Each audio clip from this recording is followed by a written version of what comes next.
Hey, everybody. Welcome to another episode of the WCPO High School Insider podcast. I'm your host, Mike Dyer. We have some fantastic high school football matchups this week. This is week 7 of the Ohio and Kentucky high school football seasons, and we're going to get to it just a second here. You're going to hear from Cincinnati Country Day coach Dennis Coyle about the Nighthawks' outstanding start to the season. You're also going to hear from Edgewood coach Scott Clemens about the Cougars' 5-1 start. Also, you're going to hear from Moeller head coach Mark Elder as the Crusaders take on Elder High School this Friday night at Nippert Stadium. Already 4,000 pre-sale tickets have been sold as of Wednesday morning, so it's going to be a fantastic matchup for the GCL South title at stake there. Plenty of other action coming your way in this episode, but I want to remind everybody this High School Insider podcast is presented by a local Chick-fil-A restaurants where the winning play is always chicken. Start your day tomorrow with a fresh, warm breakfast. And before we get to week 7, I want to recap a memorable week 6. Over in Northern Kentucky, I was at Cooper High School as Covington Catholic took on Cooper in that district opener for both teams. CovCath improved to 8-0 all-time over Cooper in their 14-7 win. All the points were in the first half. The highlight of the night was junior Owen Leon's 89-yard touchdown reception in the second quarter.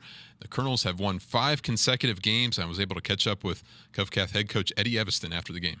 Well, it's just one of those things where some things just weren't clicking for us tonight, and we just really didn't get much of a groove. But we had some guys go down, and guys just stepped up and they made plays when we had to make plays, and they stuck together, and there was no panic. And even though this very easily could have went either way, our guys fought through it and pulled it out. Big time play there, finding Owen on that 90-yarder. You describe that play for us? Yeah, I mean, it's a play we have in our playbook, and it was just one of those things where, I had a gut feeling about it, and I'm glad that pitcher saw him. I was a little worried there when he came out of the backfield, but it worked out for us. What's Owen meant to you guys? He's a workhorse. He is. He's small but mighty, and he continues to make plays for us. Either catching the ball out of the backfield or getting those hard yards, especially at the end of the game when you're trying to eat up clock. So he's been tremendous for us. Connor and Aiden with that big sack there on that third down. I mean, how big was that for you guys to switch the momentum? Yeah, it's huge, and defense played lights out.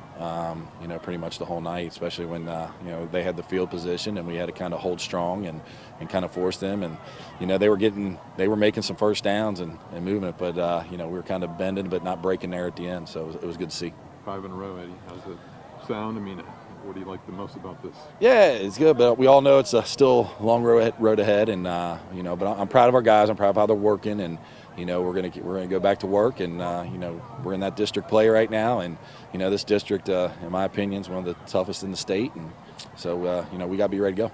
Well, the Colonels play at Boone County this Friday night, and they're trying to keep that momentum going, obviously, before a bye week to start October. But, hey, I can't let go of Week 6 without talking about Winton Woods senior running back Trey Cornist. If you haven't heard yet, he rushed for 343 yards and 6 touchdowns in a big win over Anderson in an Eastern Cincinnati Conference matchup. I was able to catch up with Cornist on Saturday morning, and he talked about the social media reaction he received after that memorable stat line. It was crazy. My phone began blowing up, like mass notifications on every social media. That's awesome. When did you know it was going to be a good night for you? I just told my team, I see they kept scoring, and every time the team starts scoring, sometimes we just start getting rattled up because we just hate, when things ain't going our side. So I just love to be the person to help my team just lift us all up so we can just be back all straight and get our mind right. So you didn't score a touchdown in the first quarter, but they kind of take me through. Do you remember all 6? Can you take me through? Yes, I remember all 6. I do. Take me through that second quarter. What was that like? So we had outside zone to the left. Then it was just a little 20-yard play. I scored, ran somebody over for the touchdown. Second touchdown. Dang, I can't remember. Was it a 67-yarder? I was looking at the stats here. Was yeah, that the long one? My second touchdown. I was just curious if you remember. Is there one that stood out more than another? I remember not all of them. Was there one in particular that you thought stood out more than the other? I mean, as far it looked like you had a 67-yarder, maybe. For sure, the 67-yarder, the one on the sideline. What was that one? We saw the highlight of you knock the helmet off the one guy. It looked like it was a shorter run there, but just did you feel like you couldn't be stopped all night? I mean, I'd be stopped. I was in the mode like when my team need me, I'm gonna come for them every time. Like, yeah. I mean, what's it like to score 62 points in a game? You knew Anderson was going to come out and throw the ball like crazy and everything, but as an offense, I mean, you guys put a ton of points on the board, but you trailed at halftime too, right? yes, sir. We was losing the half. Whole team. We just wanted this game bad. We did not want to have homecoming on Saturday off a loss. Like that would have been horrible. Like homecoming would have been canceled. How much fun are you having now with this group, Trey? You guys are 6-0 and really rolling along, you know? Every day at practice, I just be happy, smile on my face, like would want to be around nobody else. Like everybody just fit in. We all just close, the whole team locked in, just love it. Seems like just such a special family feeling to this. I mean, I know Coach Murphy had his dad there on the field, picture around the team. I mean, can you talk about that bond, just how close you guys are? Yes, sir. We all hang with each other after school. Like ain't nobody left out. We all close. Like Coach Murphy made sure we all stay close. Like ain't nobody got secret animosity with each other. Like we all just close. What's that mean to you to score 6 touchdowns, tie Mayan's record for the school, and be in that company? 343 yards rushing. I mean, that's mind-boggling. Nah, man, it mean the most to me because my brother Marky talked about Trey. You can't be average. You can't be average. You got to break some records. You got to just go crazy. He been telling me that all week. Like I just keep hearing him because I've been like just having like decent games, like 150, 170. I needed a breakout game to like really show people. So yeah, I had to do that for my big bro. Was that the motivation last night, or did you feel like something before the game or leading up, during the week that you felt like it was going to be a special night? That wasn't motivation. Like my family was motivation. Like I just want to get them the best I can have because like doing this for them. So every time I touch the ball, I just think about my family, think about my coaches, my teammates.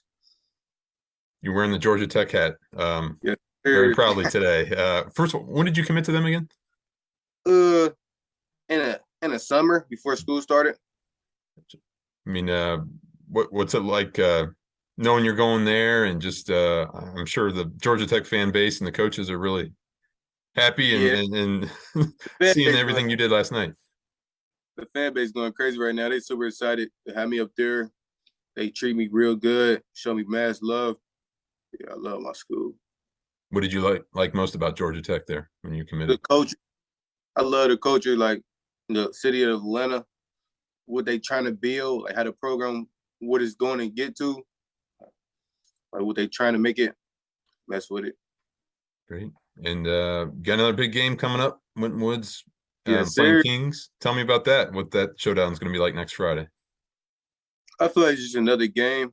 We just got to come practice, compete and practice. If we have a good week of practice, it's going to be our way. It's going to be a good game.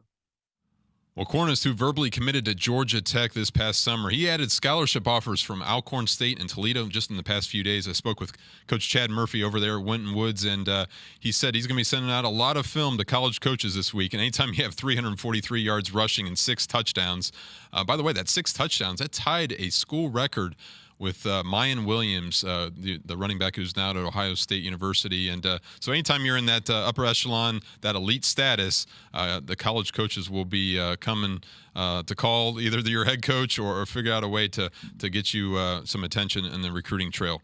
Well, moving on to Week 7, we got a huge matchup at Nippert Stadium. Our WCPO game of the week is 6-0 Moeller taking on 5-1 Elder. Moeller has an opportunity to clinch the GCL South title outright. This would be the first GCL South crown for the Crusaders since the 2018 season. And Elder has a chance to clinch at least a share of the GCL South title with a victory, and it plays host to LaSalle October 21st, so certainly would have to wait a few weeks to determine what the final outcome of that will be. But I caught up with Moeller coach Mark Elder earlier this week and asked him if he's really addressed the elephant in the room of talking about the opportunity to win the GCL South title with his team. Obviously, that's one thing that we collectively would love to accomplish. But as I did address with the team, and you were right on with the point, is this game is not going to make or break our season. If we win it, it doesn't make the whole thing a success. If we lose it, it doesn't make the whole thing a failure. No 1 week will do that in the first 10. I mean, that's just a reality of it. So do we want to win? Yeah. Are we going to put everything into it to win? Of course we are. But this isn't a make or break for us. And it's a big challenge for us. I mean, they're a really good football team, and I guess they still have another game in the GCL later, so it wouldn't be a for sure thing for them. But essentially, it's the same stakes for them on the other side of the ball. I'm sure it's something that they want to accomplish, but probably same deal for them. It's not going to make or break their season, whether we win, they win, whoever wins. What have you noticed on film from them, especially in that very convincing win over St. X the way they had?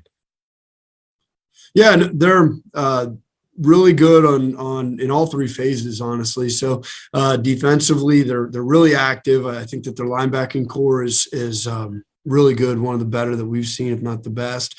And they present a lot of different looks to you and bring a lot of different pressures and things along those lines to try to make it difficult for you. So I think that they do a good job in that category, well coached, and they're tough and physical and play hard.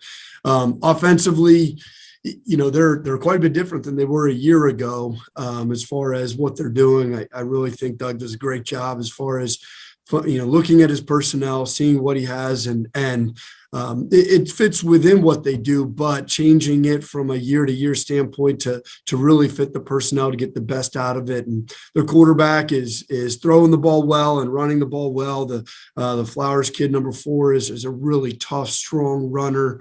Their line, I think, is physical, comes off the ball. They're tough and nasty. The one receiver's been really productive for them, number 84. And, they present a lot of problems for you. They formation you, they motion you, they shift you, and try to make you adjust to all the different things that they're doing and try to keep you on your heels. What did you like most about the way you guys played over LaSalle? It seemed like just everything was clicking for you, just both sides of the ball. And was there a takeaway or two that you really thought you did well in terms of the game?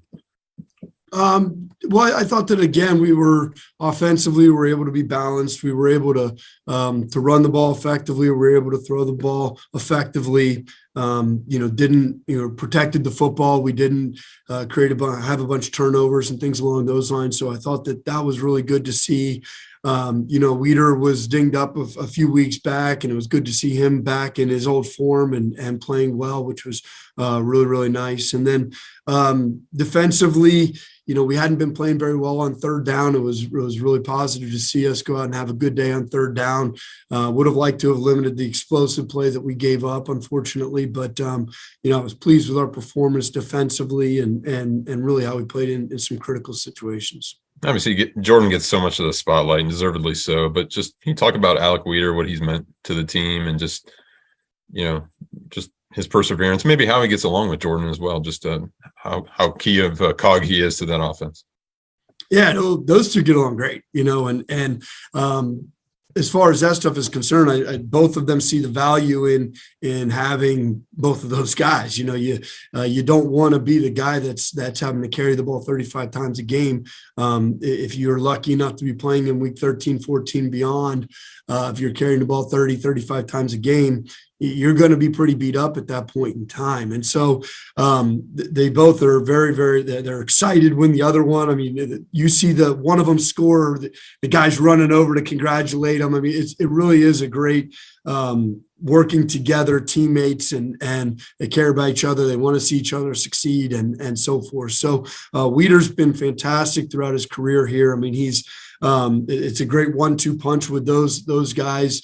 They have slightly different strengths, but they're both able to do quite a bit. They're both threats out of the backfield. They're both hard to tackle and strong and so forth. So, it's great to have him back at full speed and to have both of those guys in the mix. I want to give the offensive line some credit too, because obviously, like you said, you get a lot of the spotlight going on a couple of players that are quote unquote, the skill players that get a lot of attention, but just who really has been doing well for you on the offensive line this season.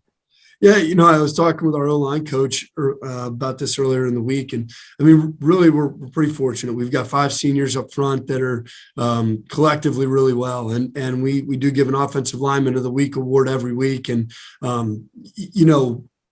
almost every guy every week could make a stake for claiming that spot, because collectively they've played really well, and we've got 5 guys that understand what they're doing. They're really smart. They're tough, and are playing at a high level. So it's great to see that. Obviously, we've protected the quarterback fairly well. Haven't given up a bunch of sacks and a bunch of hits, and we've been opening lanes for those running backs, and so really pleased with how those guys have performed.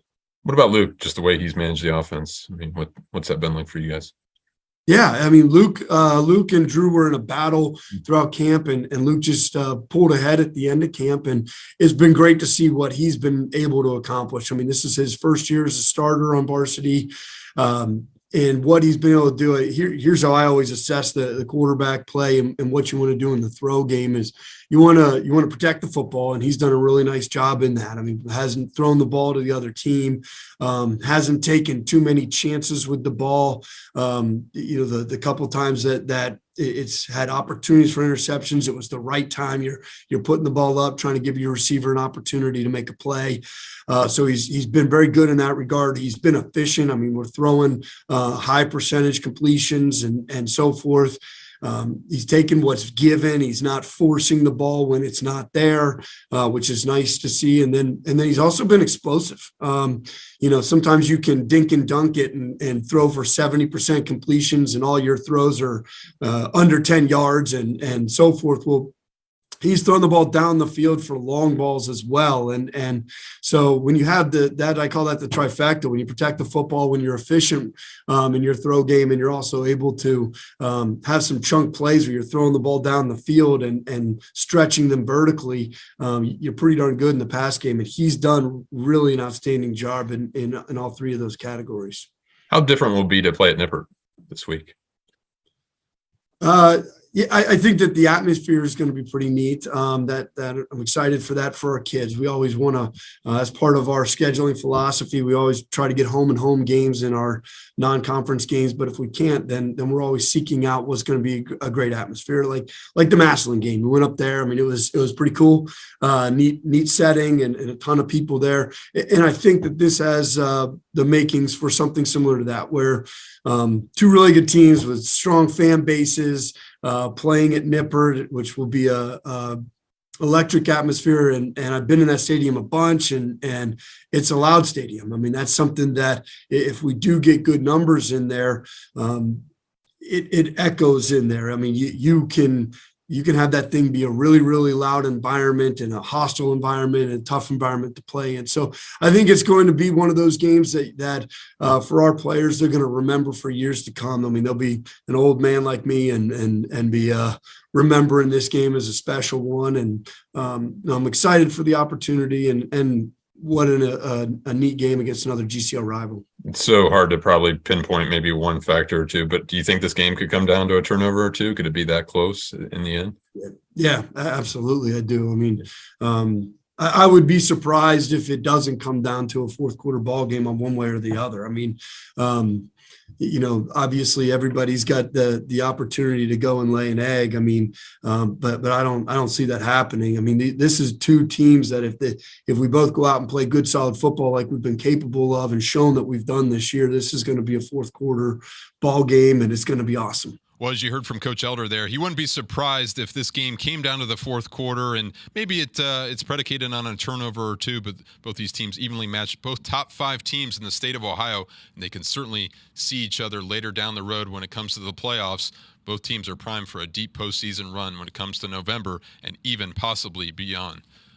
Well, several hours later on Tuesday, I had a chance to visit the pit and talk to Elder head coach Doug Ramsey as the Panthers prepare for this matchup on Friday night. And as I kind of asked him, what are the ramifications for a game like this with the GCL South title on the line, but also keeping in mind and keeping in perspective, this is one game and doesn't make or break a season? I think as the playoffs, it becomes such a big deal that league championships aren't what they used to be. You know what I mean? But I still think it's. I mean, to win the GCL is something special. So obviously, our kids are really excited about that. Talked about time of possession in the preseason. It seems like that's really. You mentioned to me how maybe didn't have that much control of it last year. This year it seems like it was more of a focal point. I was looking at all your games. It seemed like all but maybe 2 games. Last week kind of take that out as an outlier, but yeah. But that was kind of a running clock help with that okay, too. Well, that's, okay. But I mean, just is that?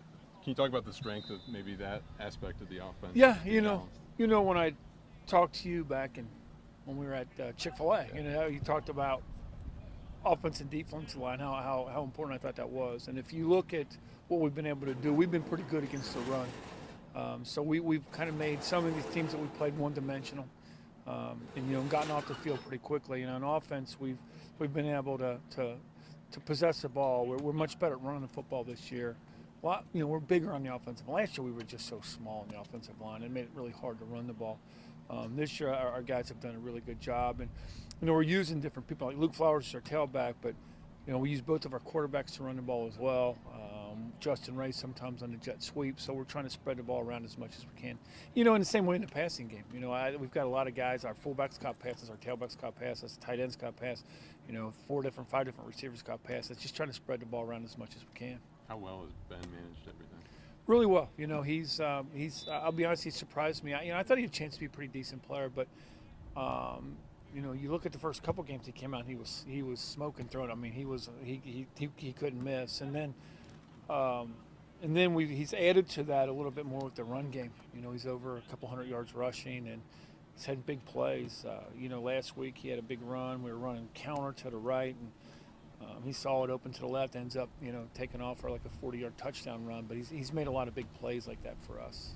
Has this team exceeded your expectations? We'll see. I mean, in some ways, yes. I thought we had a chance to be a good football team. But, you look at the schedule. I know we lost one game, and we had an opportunity to win that game up at St. Ed's. And the Springboro game, and everybody was like, and now look what Springboro's doing. It's a pretty good football team, So they go and beat Centerville, and so we've beat some really good teams. Louisville St. X was a very good team. So in some ways, yeah. But can we maintain that? We still got a long ways to go. Obviously, a big game this week, and then 2 teams from over in Indianapolis, and then playing LaSalle. So we still have more good things, and then I'd like to see what we can do if we can make a run in the playoffs. Like Mark Elder said, one game doesn't make or break the season. Obviously, you're going to put everything into this Friday night, but do you have that similar approach? Yeah, it does. I think no matter what happens this game, there's a pretty good chance that we'll play each other again. And that one obviously would have more meaning than this one does. Not to say this one doesn't have meaning. Our kids will be, and me, as competitive as I am, we'll be excited and we'll give it everything we got and be very happy if we win and be very disappointed if we don't. What about the front 7 defensively and your linebacker core? Just can you talk about?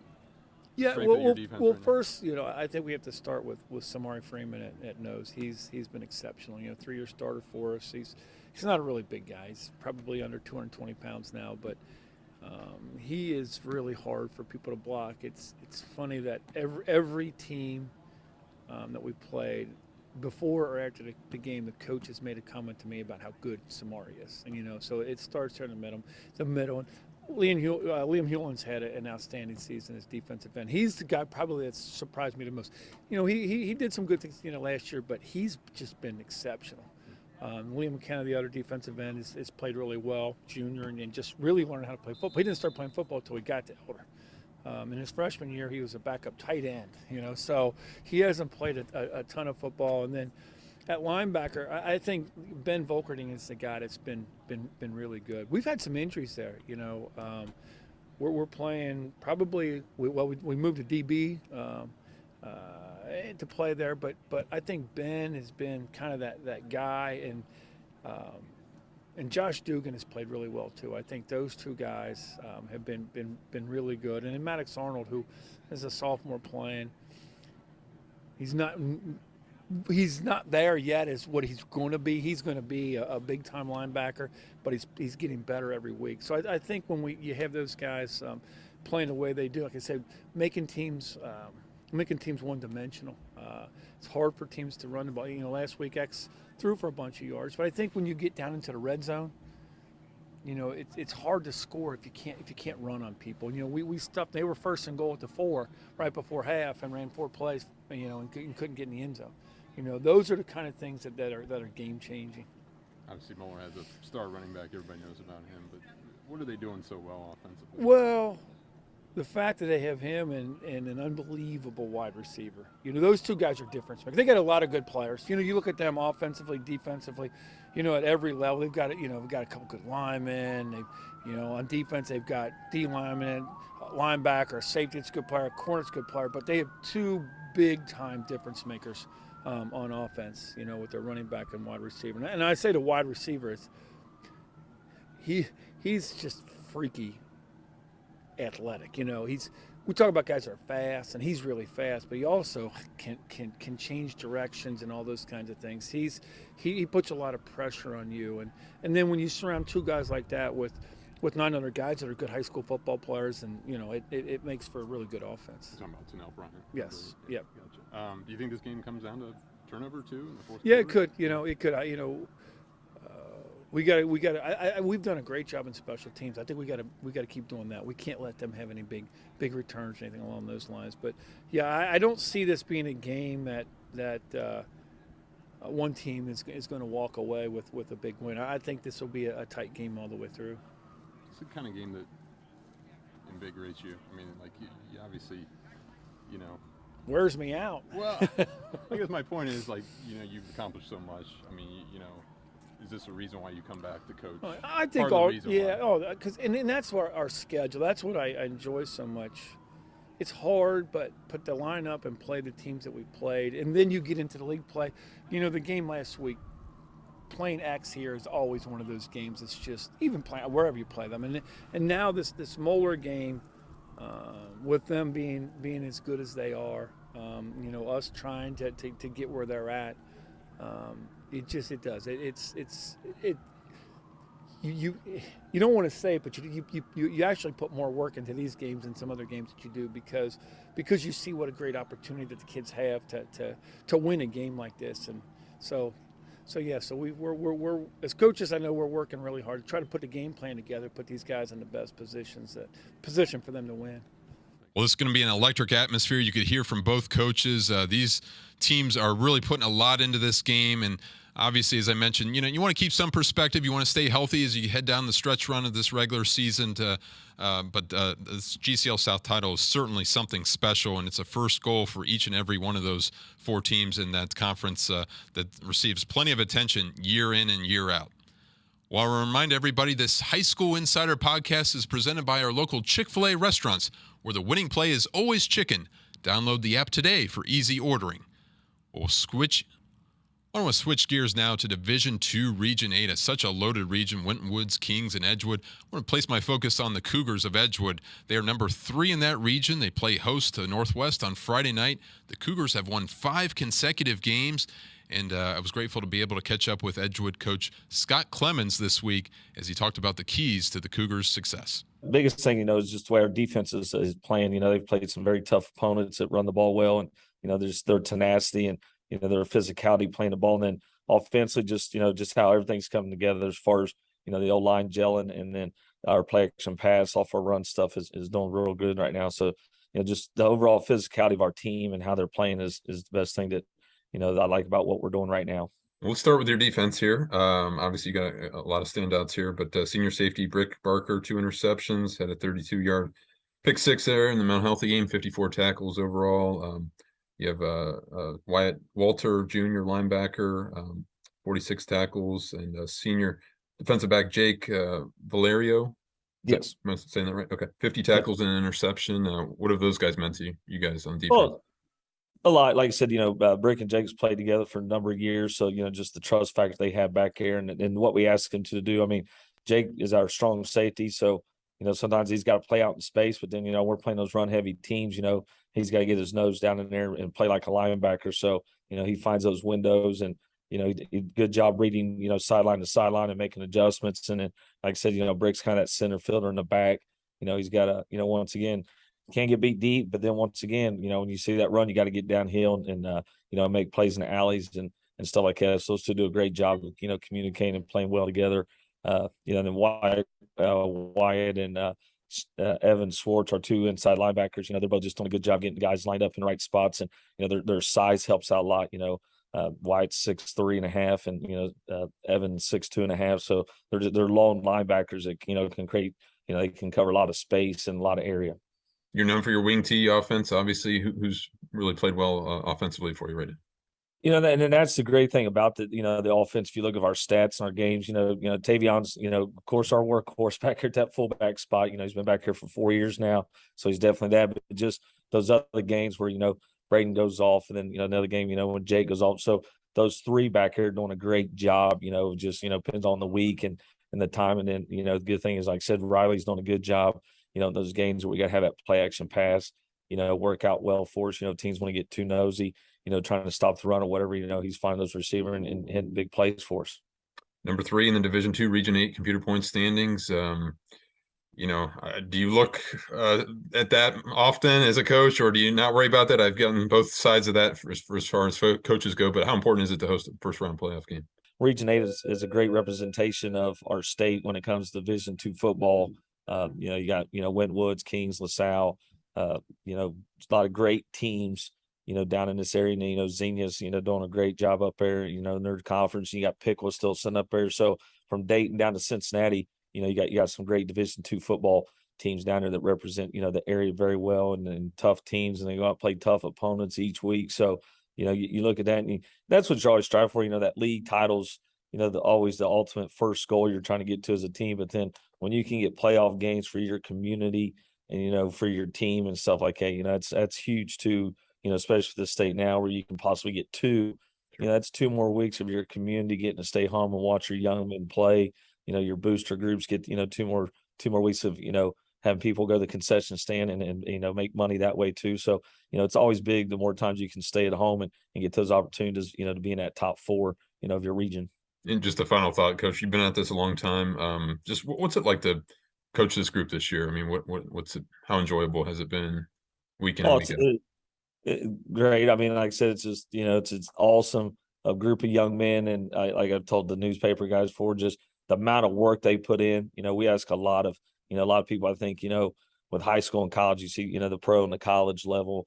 High school is a little bit different. We ask these kids to come to school, for 7.5 hours each day, go to practice, do film study, do all this extra work, and then they go home, about, usually around, 5:45, 6 o'clock, they're getting home and, having to do their schoolwork and all that. And we ask them to do that, on a daily basis, just so the amount of work these young men are putting in, practice, the coachability of each one of them, the film study they're putting in, just a great group of not only great players, but great students of the game, asking questions of their coaches. How can they get better? And then, like I said, my coaching staff, that they work tirelessly, on, Saturday mornings we get back up and, hit the road, with the next opponent and what we got to do. And then, some of us, some of the staff meets again on Sundays to go over stuff. So, I mean, it's 7 days a week, but, that's what you got to do to, get to the point that, winning football games and all that, it comes, just that grind, but that grind is the payoff of the work that you're seeing the young men do. So, I mean, it's just been a great, watching these guys come together as a team after losing that first one. They didn't flinch, they didn't blink, they came right back the next week ready to go and, ready for the next game plan and what adjustments we need to make. So, I mean, that's just a testament to who they are as individuals and as a team, and then led by a great senior group of kids. Well, Edgewood is certainly in a great position to capture back-to-back Southwest Ohio Conference titles and to host a first-round game. You heard from Coach Clemens there, how much that means to not only the program but the community to be able to host 1 or 2 first-round playoff games. Certainly a point of pride and emphasis year in and year out for that Edgewood Cougars program. Well, I want to switch gears now to Division 6, Region 24. Cincinnati Country Day has 4 consecutive wins entering this Friday's game at New Miami.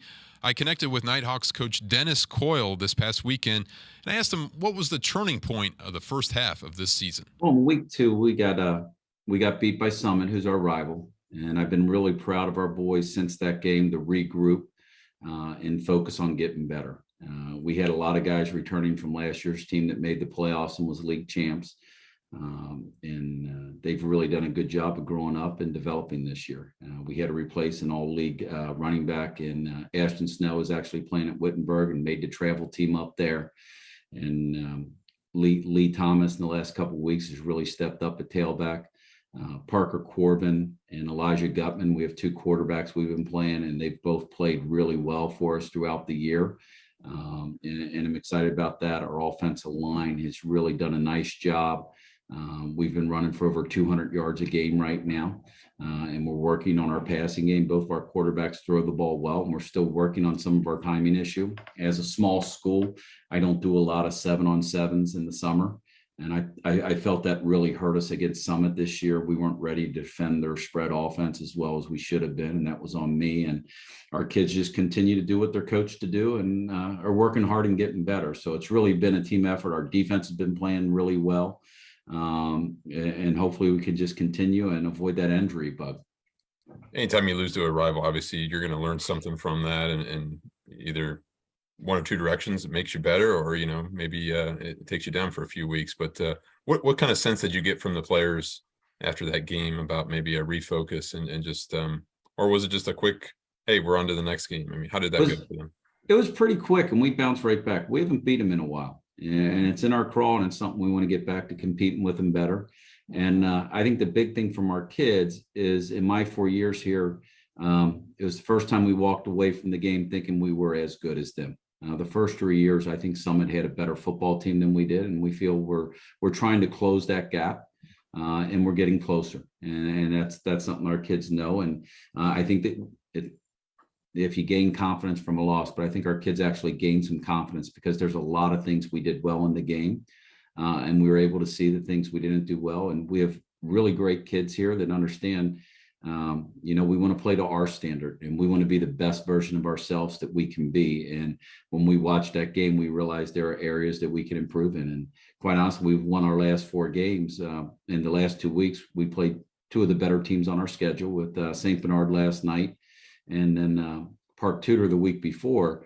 And we still, there's a lot of things we can improve on. We feel we haven't played our best football yet, and to make it to the playoffs and win in the playoffs, we still have to get better. And I think our kids understand that when we come in and watch film on Saturday, that we haven't reached our potential yet. There's still a lot of mistakes we're making, and some of those are frustrating at this point of the year to still be making, but we really have a good group of kids that work really hard for us. You overcame some miscues there in that St. Bernard game, still won 10-6. I mean, what does that say about the character of this team, to overcome some of that adversity and still get the W? Some weeks, how it is, Coach. You just, you'll take the win and move on. But how do you kind of evaluate that? You're exactly right. When I arrived 4 years ago, in close games, we would lose those games. My second year, we went over to St. Bernard, played them at Roger Bacon, and we got inside the red zone 3 times in the first half and came away with 0 points. They had 3 and outs. And then all of a sudden, right before the end of the half, they had a long fade pass. They completed, and they went in and scored with under a minute in the first half. And then they kicked our butt in the second half. And part of it was we didn't have the mental toughness to overcome adversity when it came our way. And last night we had a lot of adversity in terms of miscues when we got down in the red zone, a fumble at the 1 yard line, and we made some mistakes. And St. Bernard did a great job of moving the ball. They have some really good running backs, big physical kids, and they have 2 running backs and a quarterback all over 200 pounds that are pretty athletic. And for small Division 6, Division 7 football, those are big running backs. And our kids did a good job bending but not breaking. So I'm proud of our kids for that, and looking forward to this week. We make the trip up to New Miami, and hopefully we can keep the momentum going. How much do you look at right now as we record this? You're 8th in Division 6, Region 24. How much do you pay attention to that? How much do you kind of allude to the fact that, hey, you obviously you want to host a first round game, be in that top 8? I mean, is that a big deal, or is that just something you worry about within the coaching staff and not let the players know about that? I have some coaches talk about that. I don't care. I look at it. It is what it is. And to me, even more important than hosting is getting the right draw. Last year we hosted a Deer Park team that was not a good matchup for us. And, that could be the same case this year. I know Deer Park's only won a couple of games. We scrimmaged them this year. They're a heck of a football team and have some good athletes. So to me, part of that is the luck of the draw when you get in there. It's not coaches going in and seeding these teams. It's a computer system that is somewhat flawed. And I look at it with what we have to do is if we can win all of our football games, I would expect we're going to be in position to host a first round playoff game, which would be great. It's obviously better to be at home in the playoffs. But then from there, it's really just the luck of the draw. And I have people say, hey, we're this number and so-and-so's this number. It's like, we got 5 weeks of football to play. If we lose our next 4 games, it doesn't matter what happens. So I really don't spend a lot of time worrying about that. And quite honestly, even the last week of the season, I don't worry about it. That weekend on Saturday and Sunday, I'll start worrying about who we have that week, honestly. And hopefully, knock on wood, we can continue to win enough games to be in that position. I know this is a cliche topic and really not for the sake of argument anymore because it's solved. It's 16 teams per region. For the OHSA playoffs, but I felt like I've talked to a lot of coaches. You could get one side of the fence or the other. But where did you stand on 16? We heard about 8 and 12, and let everybody in. And obviously that was a unique season in 2020. But do you like 16, or do you feel like it should I think be 16 is too many? I honestly, I'm from the mindset if I can't win it, I don't want to be in it. I think it should be the best teams in, and want to see really good teams in there. I remember when it used to be 4, and I think 4, it was tough, but you really had to be a good football team usually to make it. And when I finished up at St. X in 2005, and you get some of those matchups in early rounds, and sometimes I didn't feel the best teams always got in there. And there is no perfect way of doing it because team schedules are so different and strength of schedule and all that. But I really I think 16 teams, especially how small the divisions are, doesn't make sense to me. I'd rather, if they're going to let 16 in, they might as well just play a nine game schedule and let everyone into the playoffs. If you're going to let everyone in, if you're going to have 16 teams in, I know like Oak Hills last year making the playoffs without winning a football game. And to me, it's not the same. I would rather, if they're going to do it that way, just let everybody in. You mentioned how much you enjoyed coaching this team, and I know as the athletic director there at the school, I mean, obviously you're involved in so many different teams and coaches and the school community, but can you kind of take me inside maybe some of these names you mentioned, whether it be Lee or Parker or Elijah, maybe the student athlete that we don't see necessarily from those who are on the outside, what they're like, even off the football field, what type of leaders they are in the school? We really have some good people, and Kyle Collette and Colin Heekin are 2 of our senior captains, and they do a great job of leading our kids. And for those 2, they are the only 2 seniors that have been with me for all 4 years. And we were a bad football team my first 2 years. The first year we went 2-7. We experienced a lot of injuries. I think that team could have won 6 or 7 games, but we just had the injury bug and lost some kids and just couldn't compete as the year went on. The following year, we had 20 kids, and against CCPA in our last game, we actually had to call the game at halftime. We only had 15 kids stressed out, and we had a couple injuries in the game, and we couldn't finish the game. And those young men were through that, and the leadership they've had throughout this to keep the program going and moving forward, just tremendous character. And the both of them and Graham Sorg, they're guys that, I mean, some of them have 4.5 GPAs here, which is amazing. The academics here, I went to St. X, and I'm a bright guy, but I'm not nearly as smart as most of the guys I coach. I mean, they're really some bright kids. The majority of these young men on our team, I have a few that want to go play in college, but most of them, it's just something they're wanting to do in high school. Yet they're giving up their summers. Last spring, every one of them on our football team was coming in the morning and lifting weights before school every day. So they've bought into what we're doing. We've changed the culture a little bit. And I think as I go through, we have 29 kids on the roster, and we have 29 kids who truly believe that academics comes first and that football's secondary. Yet I tape practice every day. I put notes in there, and they watch it every night. And I know a lot of bigger programs don't even have that commitment, and our kids are really bought in. They do all those little things right, and hopefully it'll allow us to keep building a strong program. Like Coach Dunn, when he was here, had a tremendous program. And I often reference that with our kids, that we're in the building process of trying to rebuild something that Coach Dunn had that was really special. And we're not there yet. We're hoping to get to the point we can make it to the playoffs on a regular basis and then win playoff games. And I don't know that we're there yet or not, but we're going to keep working hard. And just the character of our kids. I mean, Shep Snell, Elijah Gutman, Parker Corbin, Kyle, Graham, Colin, Carson Yackey. They're just really hard-nosed kids. And I could go on and on. We just really, I'm blessed to coach a lot of really good people. I was gonna say, what's the most rewarding part for you as a coach and athletic director? I know this is, you've talked about the process of getting this program where it should be in terms of its improvement and consistency, but what's it like for you personally? It's funny. It's not immediate. I hate game day. It's the worst day of the week for me, the stress, because we all put, maybe not all, but I put a lot of importance on us winning, and it's for the kids, not for me, because I feel I've let them down if I don't put them in a position to be successful on Friday night. But for me, where it really matters is last weekend, and I don't get to watch any NFL games or anything. I'm here working, but one of the teams, if it was the Rams or someone, they did they took a safety at the end of the game, and they were all tackling their players all over the place. Well, we practice that every Thursday, and I have one of my boys from Savannah, Georgia, who I coached just about 10 years ago now. He sends me a text message saying, "Hey, Coach, I saw Coach Coyle play this weekend." And that's the rewarding thing. When I have a young man from Savannah who is on the Tennessee recruiting office and working in there. Another young man I coach working down at Austin Peay University as a grad assistant this year.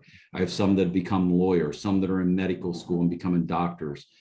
That's what I get out of it. And when you see them starting to have a family and having kids, and they say you made a difference in their life, that's to me, and none of that's immediate. So the things we're doing right now, I constantly preach at them. I don't care if they like me now.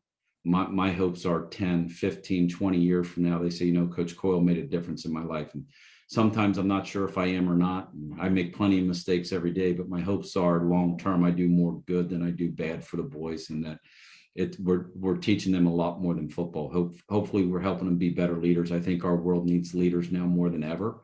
And what my hopes are is that I'm partnering with our school and partnering with these parents to make leaders that are better than the leaders we have today, that we can have a better society where people get along and can make the best decision for everyone involved and not be bickering all the time. Well, I always enjoy visiting Cincinnati Country Day, and did a feature on Leon Hall, their assistant coach, a former Cincinnati Bengals player this past summer, and talked to Coach Coyle about Leon and how he's helped the team. But, this is a program that is certainly on the rise, and as Coach Coyle alluded to, the fact that there's really kind of a turnaround here in the past couple of seasons. They were 0-6 in 2020, and now they are number 8 in that region and have a chance to host a first-round playoff game. And so this is going to be a team that you definitely want to watch there in Region 24. Well, plenty of great matchups this Friday night, as I mentioned. Clinton Massey, they've won back-to-back games. Remember, they won the state championship a year ago, but they have a 2-4 record. The Falcons are turning things around quickly. They play at Western Brown, a team that is 5-1, and the Broncos are riding high with senior quarterback Drew Novak. Just needs 145 yards passing to become third in state history for career passing yards. Winton Woods at Kings, a battle of undefeated teams that could determine the Eastern Cincinnati Conference Championship, obviously. Winton Woods has won 15 consecutive games, but the Knights of Kings there certainly would love nothing more to disrupt that win streak there in Kings Mills on Friday night. And then how about the GMC? 5-1 Mason taking on 6-0 Lakota West. Big matchup there in Westchester Township on Friday night could determine the GMC title. Remember, the Firebirds have won the GMC the past 2 seasons. But Coach Brian Kastner, certainly this would be a signature win if the Comets were able to pull off this game. And then over in the Cincinnati Metro Athletic Conference, Hughes taking on Woodward. Woodward has the nation's top leading wide receiver, junior Dante Farrell, over 1,000 yards receiving. It should be a great game over there. And then Wyoming, 6-0, taking on 3-3 Taylor, and Wyoming has won 63 consecutive regular season games. They've outscored their opponents, get this, 216-7 this season. So Coach Aaron Hancock and the Cowboys clicking on all cylinders there, and certainly will be a game to watch there in the CHL. That's all we have for you this week. Be sure to check us out next week. We'll be talking high school football, but I'm also going to have a girls basketball preview for you as well as we try to transition now, getting into the month of October, and we're going to start talking about basketball season once it is here. It's right around the corner, October 21st. The Ohio girls basketball season is allowed to officially start practice. So thanks again. We'll talk to you next week.